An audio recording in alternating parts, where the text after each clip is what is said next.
Hey, this is Cameron and welcome to the reaction log. Whoa! Hey, you know, this is someone that we featured here before, but never isolated. We always have him with Timmy Henson, with whoever else. I forget who else we've watched with him. That might be it, actually. I don't know. But yeah, we got him here by himself, all isolated and alone. He's got his signature guitar here. You guys know him. It's Ricky Beato. I think he goes by Rick Beato, that's his name. He wrote a book. He has a kid. He has a couple kids, I think. They're special kids, though, because they have really good ears. I'm gonna try to do the same thing to my kids, too, except it's gonna be more classical-oriented, which means that I won't do any ear training whatsoever. They'll have good nail genetics, though. So, I came across this video. Why are guitar players clueless about music? I don't know if I consider myself a guitar player, per se. This instrument, at a certain level, it's more of an idea than anything. I feel like that's guitar, but when you play this... Wow, first guitar I played today. Oh my god, my hands.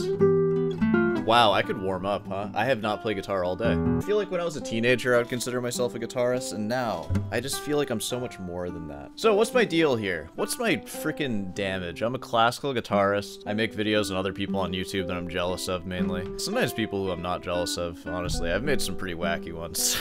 Shout out to that one time I did a reaction video on that, like, family's Christmas video that they put out that had, like, 15 views on it. I'll link that one. Go check that one out. So, he's making a claim in the title, why are guitar players clueless about music? And you know, when I see a title like that, it makes me angry and I want to click on it. So let's see what he's talking about. I don't know anything about this video. Let's just jump into it. There's something that I refer to as the Eric Johnson effect that happened. Who is Eric Johnson? Let's look him up first. American guitarist and vocalist. Ooh. Oh, Cliffs of Dover. Alright, so he's a guitarist that people like. I'll make a video on him sometime. I bet he sucks.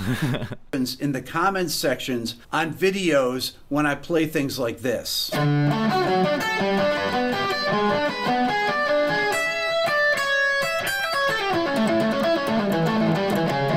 Let's analyze the technique of Rick Beato here. First off, I love the spread triad sound. He's a big fan of that. Whenever I do hear Rick Beato playing, like in shorts and stuff, he likes those spread triads.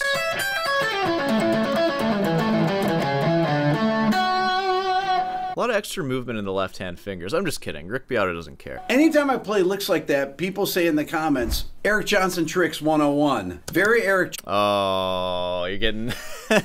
Hey, well, at least they're comparing you to Eric Johnson and not just saying that you suck, so that's not too bad. A lot of Eric Johnson in the original scales, licks, and solo stuff. Very Eric Johnson-ish. Okay, Eric Johnson. Oh, some Eric Johnson type stuff. And I know why people say that. It's because Eric Johnson on Austin City Limits played this.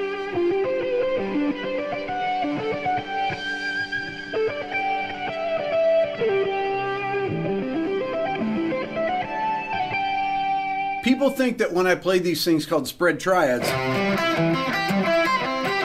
sound like what he just played there. I don't know. I think Eric Johnson's played stuff that's a little closer to what you played, maybe.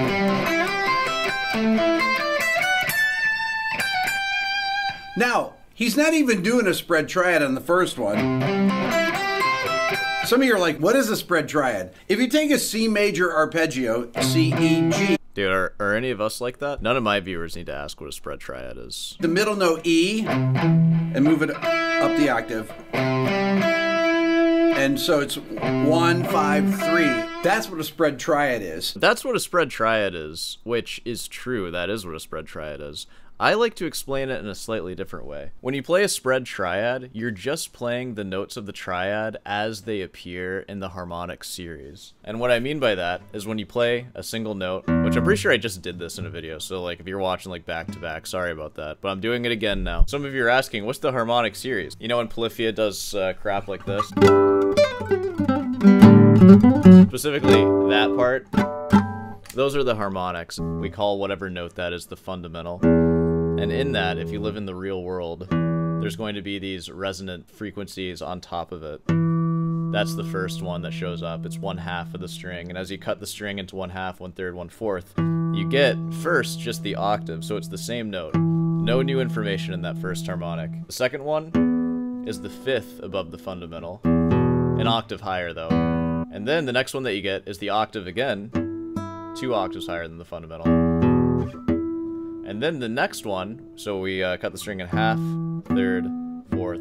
When you cut it into fifths, you get the major third. And those notes, the root, the fifth, and then later on the major third, that's deeper into the harmonic series, that is where you get the notes of the triad. And now when we take all those notes and put them as close together as we possibly can, that's a closed position triad. And I would just say a spread triad is when we show you all the notes as they appear in the harmonic series. That's my explanation for it. I wouldn't just end it at it's a triad and you just put it in this order for like no reason. There is a reason, I think. I think that that is significant, the fact that it shows up in the harmonic series in that order. And it also happens to sound really wide and cool. Then you get that Cliffs of Dover kind of sound. Yeah, which is what you're not sounding like, according to you. But the way that I was using them, I actually did it in the key of D. Is something that I actually got from Pat Metheny when I got this book in my first guitar lesson. There's a tune here called Uniquity Road. Wait, what? That was your first guitar lesson? What? No wonder you're such a freak, man. It's on Pat Metheny's first record that came out in 1975, Bright Size Life. And this tune is all spread triads. He and Jaco Pastorius play it in unison. Let me play it for you.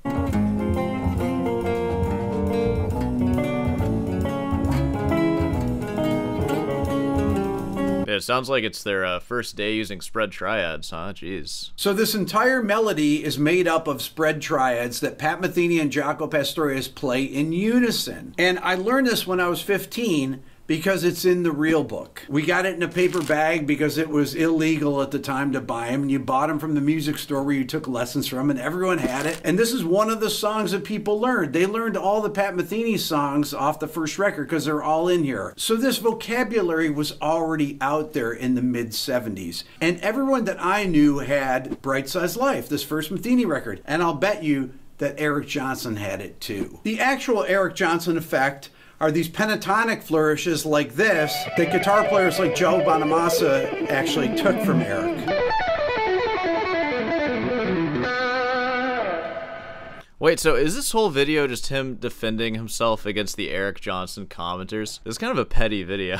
Now, spread triads in the guitar I learned from Pat Metheny back in the 70s, 10 years before I heard of Eric Johnson. But I actually learned them on the cello even before that when I learned the first Bach cello suite when I was probably about 11 years old. Woo, yeah, there we go. When he was 11. What the heck, dude? When I was 11, I was just playing Pokemon and stuff. God, that's why I suck. God, my kids' lives are going to be so horrible. They're going to be homeschooled. I'm not going to let them go to school. Too much wasted practice time. Are you kidding me? You guys need to practice. Starts with the G major spread triad.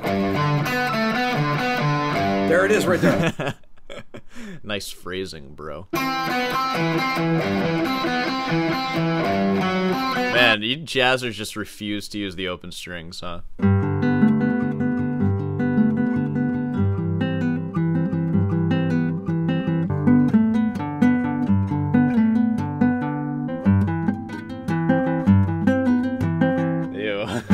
Nice, very nice. Then it goes to C major spread.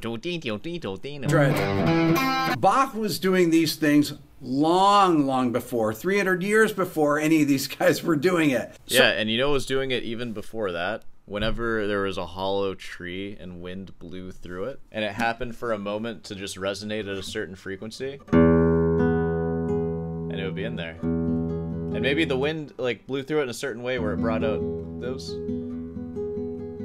The C in second inversion, I don't know about that one. I don't know if a tree can do that. After I heard Metheny play these on his first couple records, I started incorporating these in my improvisations. You didn't do it because of Bach. You did it because of these people, these electric guitar people. Minor chord. I might play a pentatonic like... Yeah, dude.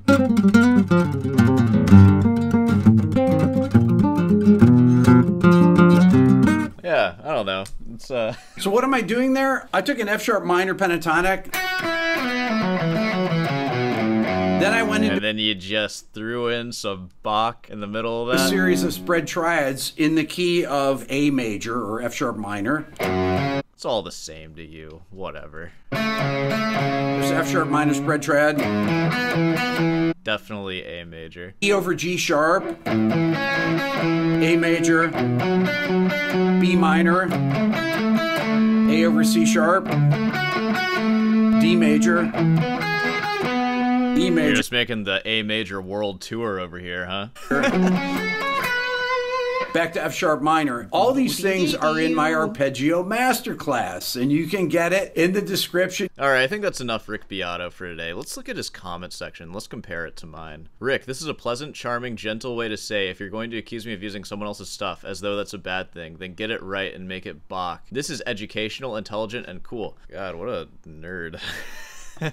Sorry if you watch my videos too. A lot of Bach love. My first guitar instructor told me over 30 years ago, anytime you hear a modern musician being clever, chances are it was something Bach was clever about centuries ago first. Yeah, it's almost like that's the music worth studying, huh? And everything else is just sort of derivative and like stupid, alright? Love Eric Johnson, love Pat Metheny, love J.S. Bach, love you Rick. It all flows from the same beautiful place. What beautiful place does your love flow from? Post in the comments. It's like how many people have never listened to classical music and think that these musical gymnastics are something invented in their lifetime. I know. It must be some lack of education or something. I don't know. As a saxophonist, it warms my heart to see guitarists pull out music. That's a pretty good burn. The real book, even. Yeah, even the real book, which is like, you know. Oh, man. Beautiful. I learned spread triads today. It was a good day. That's wonderful, man. That's wonderful. I had no idea you played guitar. I have gotten that comment as well. Shout out to whoever's commented that. Okay, let's call it a wrap there. Yeah, so you know, we talked about spread triads. That's what guitarists don't know. Basically, what I'm getting from that is guitarists don't know about music, and what they don't know is that everything they're playing comes from Bach. Do you want to study cheap imitations, or do you want to study the real thing? Well, if you're interested in studying the real thing, I give classical guitar lessons, and yes, I work on Bach. I even started with warming up with my fugue. I'm gonna practice for a few hours. I'm gonna eat lunch first, and then I'm gonna practice. You guys don't care about this. Hey, you know, if you made it this far, be sure to subscribe and leave a like. Of course, if you want some classical guitar lessons, email me. I'll head on down over to Rootin's Delight, pick yourself up some merch, buy some merch, and yeah. All right, I think we can wrap this one up here. So, I'll see you in the next one.